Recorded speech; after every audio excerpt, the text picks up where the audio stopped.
God is still on the throne, and prayer changes things.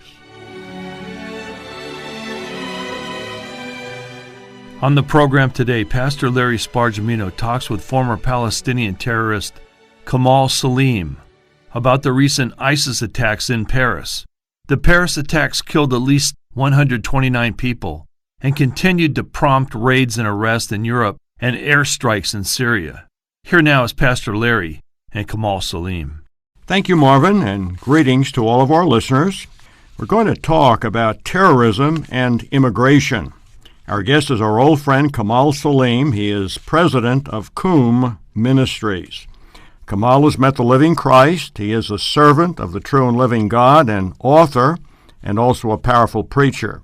Kamal is also an American citizen and a true patriot and a dear friend and a brother. Brother Kamal, so good to be with you once again. It's awesome being with you. Thank you for what you do, and thank you for being light in our nation, Brother Larry. You are a blessing to all of us. Well, Kamal, let's go back to Friday evening in Paris, France. It's dark. There are lots of young people. I think they're having a concert. Young men, young women, some with beards, some white, probably some dark-skinned. But, Kamal, my question is, why would anyone want to open fire with automatic weapons on all of these human beings, young people? Why would they want to destroy them and throw in explosive devices? What drives these people? What we're dealing with Muslims that they are trying to fulfill their Great Commission and bring about worldwide Islamization in such day and time and hour.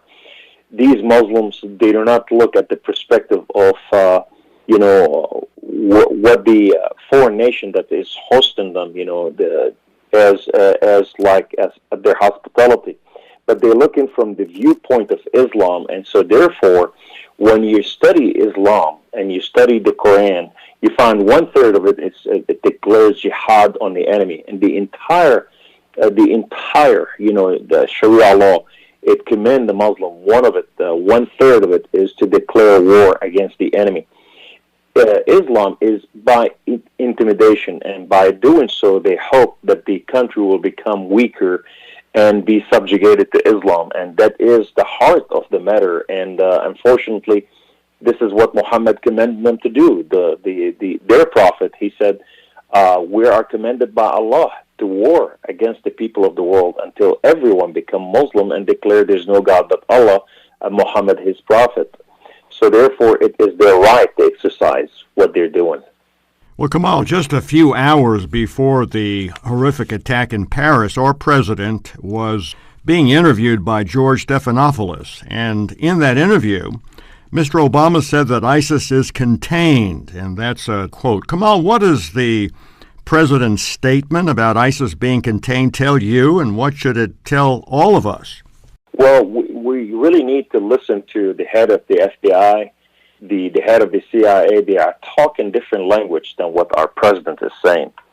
Our president, unfortunately, he is saying something to behoove the Muslims and allow Islamization of the United States of America. Whether to open refuge cities or whether to open put the amnesty in a program in place, and whether to give the free citizenship and bring 250,000 refugees to the United States of America. So he is speaking to the people, so the people will buy from him. But what the FBI is saying and what everybody, it's contrary to what he said exactly. I believe, unfortunately, the Trojan horse is in the White House, and he does not want the American people to believe, that this is happening. That's why he establishes, so much. But the thing is, we need to look at it from different perspective. Is how do we engage our leaders, and the political leaders, how to take a stand in such time as this, because they are not saying anything to him, are not standing against him. We have only just few governors saying we're not going to take refugees. We got to hear that from everybody, because we're opening the gate of hell to the United States of America. We saw, right now there are civil missions, even we see what's happening in Europe, no-go zone area. The Muslim are rising up, and they are attacking from those places, and many of them are Syrian refugees. They're ISIS. They're sent here to the United States of America and sent to Europe specifically to cause this uprising that we're seeing. There is certainly a place for immigration. In fact, my parents are immigrants. My wife is an immigrant. But I think what we're seeing today is a migration. That's different than immigration. And as you touched on, Muslims can populate an area, and then pretty soon they take over. So they migrate, then they populate, then they dominate. And when that happens, the very freedoms that we enjoy disappear. Do you think that this could happen in America? Do you think it's possible that someday America could come under Sharia law? Well, 9/11 took place and did not wake up America. This is a definite yes. This will happen if America does not take a stand and make the difference while we can. What we're dealing with here is where we're dealing with what's called al-hijra. Hijra is when Muhammad went from Mecca to Medina, and he went from being peaceful to radical. The hijra, it is when the people come as refugees in the different nations as to become part of that nation, and they come in and they only subjugate the nation to their needs, to their laws, to what's important to them and what their heart desire is, and they want their Sharia law and what have you. And by doing so, what happened is they intimidate the nation to establish Islamization sooner or later, based on percentage. For example, at 2% they are peaceful. When they go 3% and over, they start becoming more radical. At 5%, they ask for self-ruling. When they go to 10%, what we see in France, they become an army and they start intimidating the nation. So France at 9.6%, and now these are intimidating France, and France will have to do house cleaning. Now, what we're saying this, we're not targeting all Muslims. We're talking about all those Muslims that they are sent here for a purpose, that they don't want to be equal. They don't want to receive, our hospitality. They want to bring their own way of living. They don't want to assimilate with our life. These are all different ways how we know who they are. America is in trouble with what's taking place right now with our current administration. There are, of course, Muslim organizations that claim to be moderate, yet they often support an interpretation of Islam that is at odds with democracy and human rights.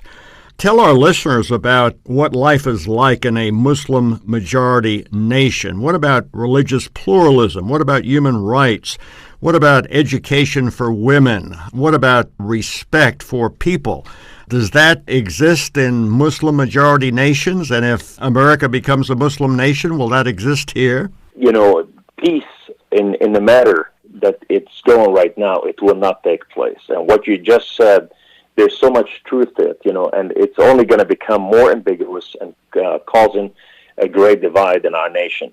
What we're dealing with is Islam. It is not a religion. Islam is a full government. When we say Sharia law, it is not a way to be a Muslim. Sharia law, it's a full government system from military to economic to a way of life. So therefore, since it's given to them from Allah, and that's what their prophet says, and what happens, so it could not be equal to the laws of the United States of America, of the people, by the people, for the people, because the people laws should not exist. When you look at the Islamic Sharia law and how it precisely tells the Muslim how to live their life, it pushes them to be active in, to challenge and to challenge the nation from within. For example, when the Muslims, women are declaring, I want to go to the hospital, I want to be treated in a Muslim-specific way,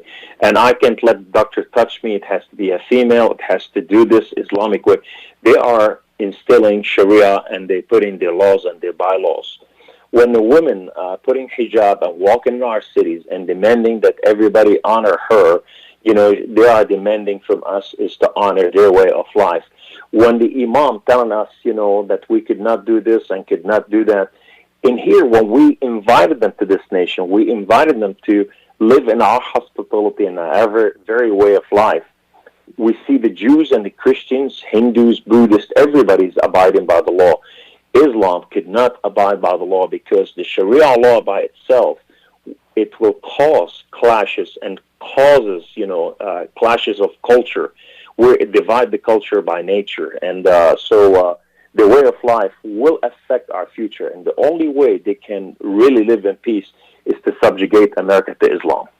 One of the really strange things about the ISIS phenomenon, and it is kind of a phenomenon, is that there are a lot of young people, I don't know if I should say a lot, but a large number, an alarming number of Americans, British, Dutch, Austrian, German, 17 and 18-year-old girls, very pretty, very normal looking, and yet they want to go to Syria, they want to go to Raqqa, they want to go to Iraq, and they want to either be mothers for future terrorists or join ISIS. What is the appeal of ISIS? I mean, what do they offer to young people?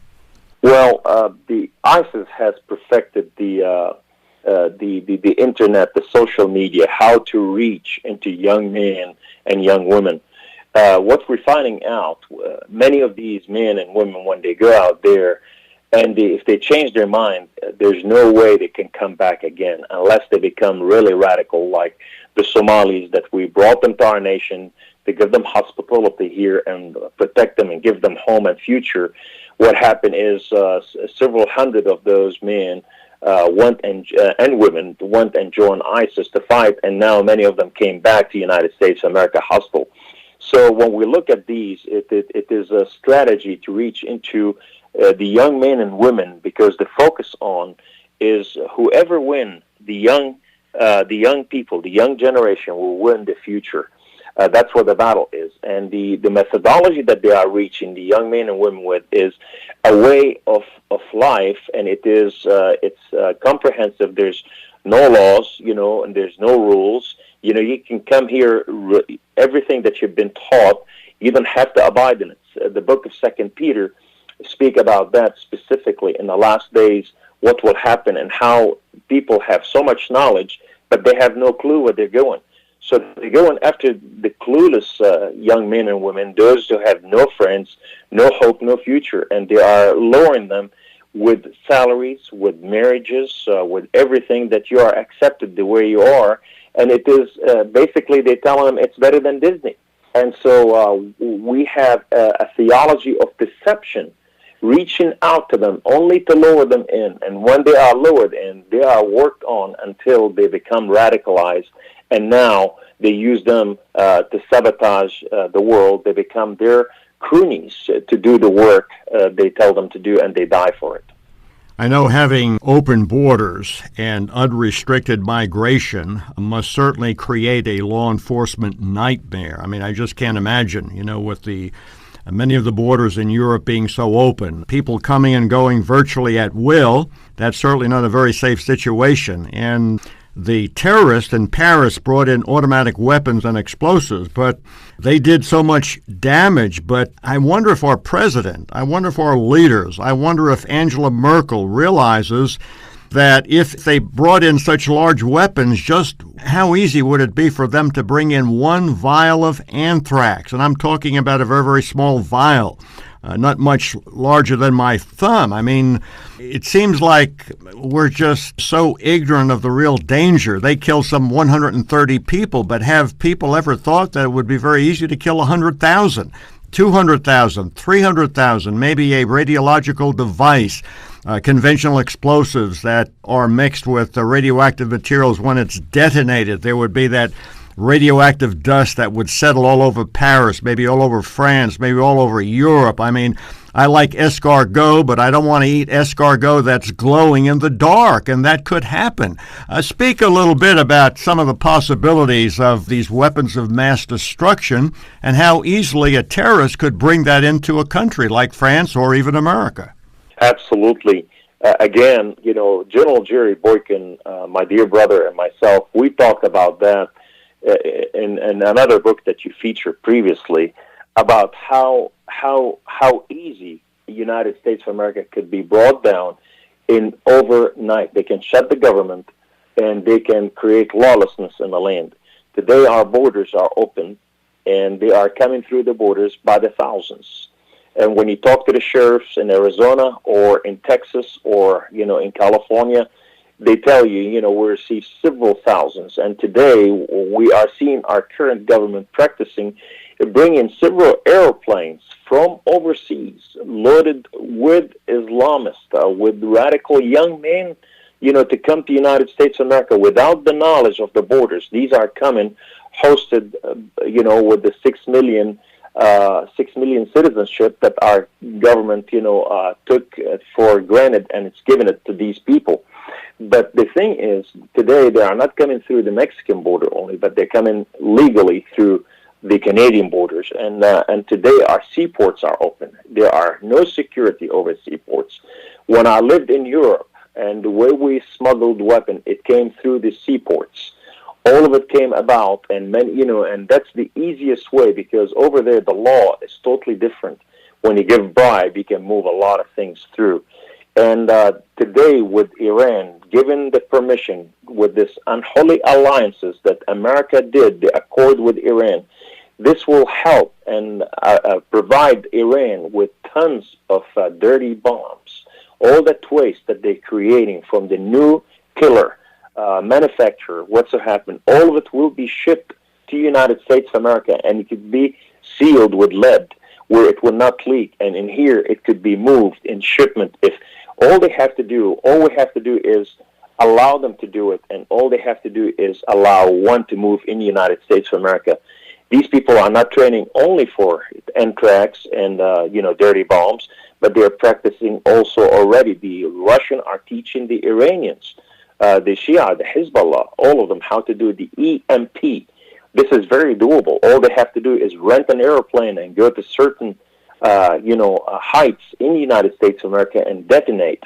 And our American grid, electric grid, will be insufficient for about 17 years to rebuild America. America will be put behind to the Stone Age.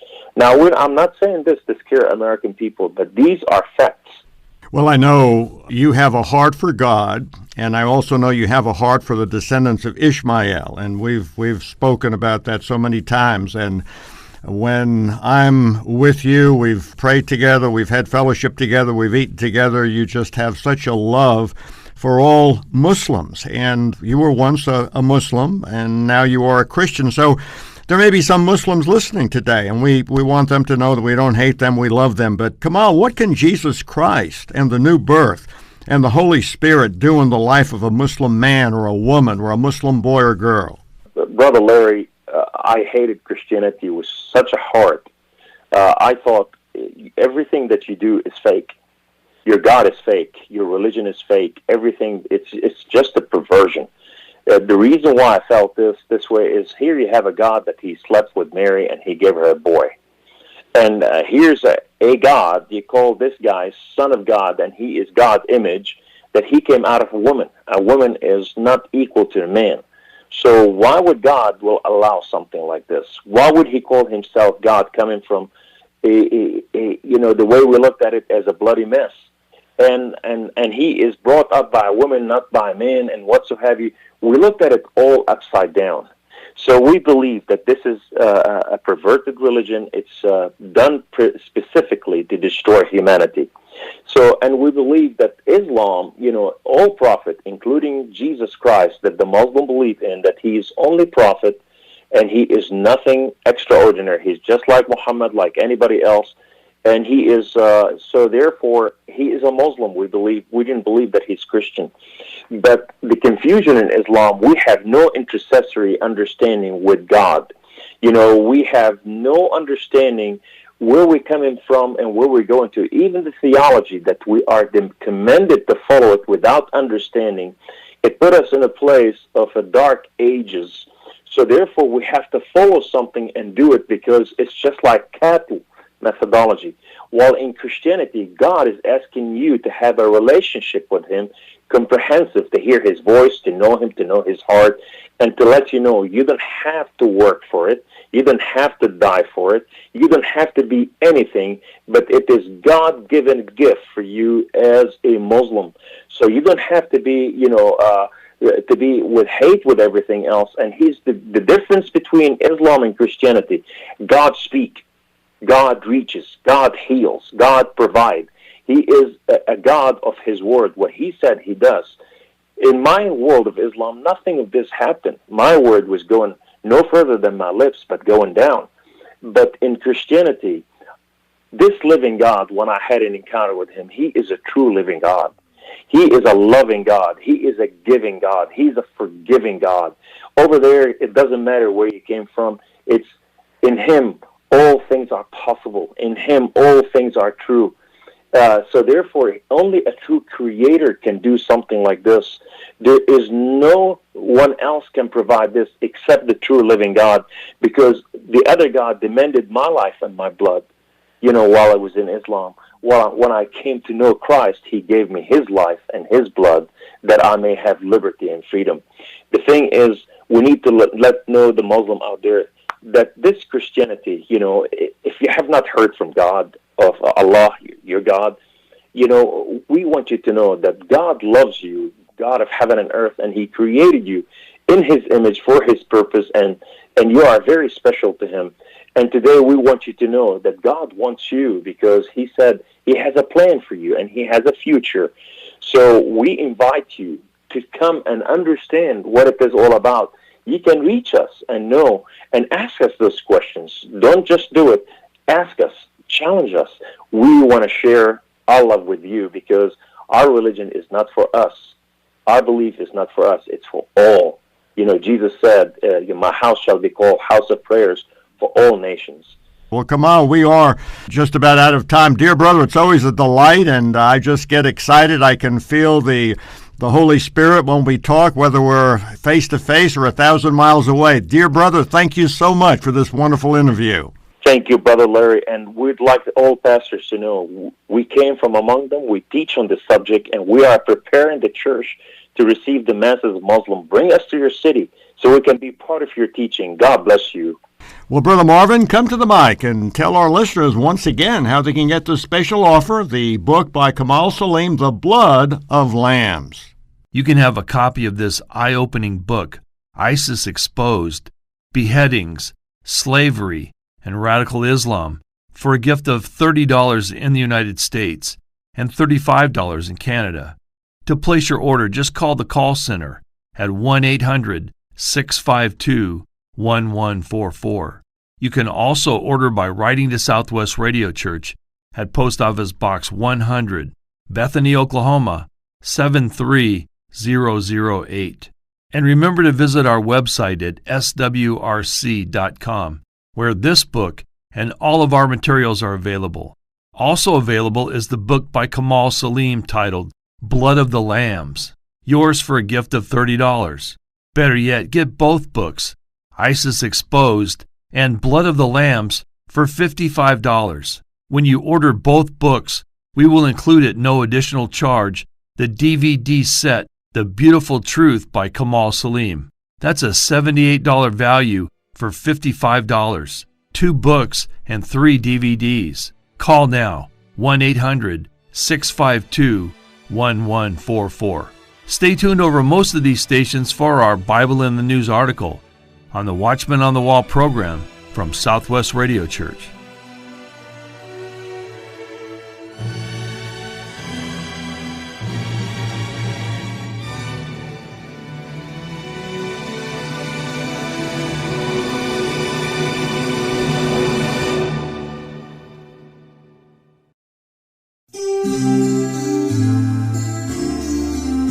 For God has not given us the spirit of fear. For God has not given us the spirit of fear, but of power and of love and of a sound mind, but of power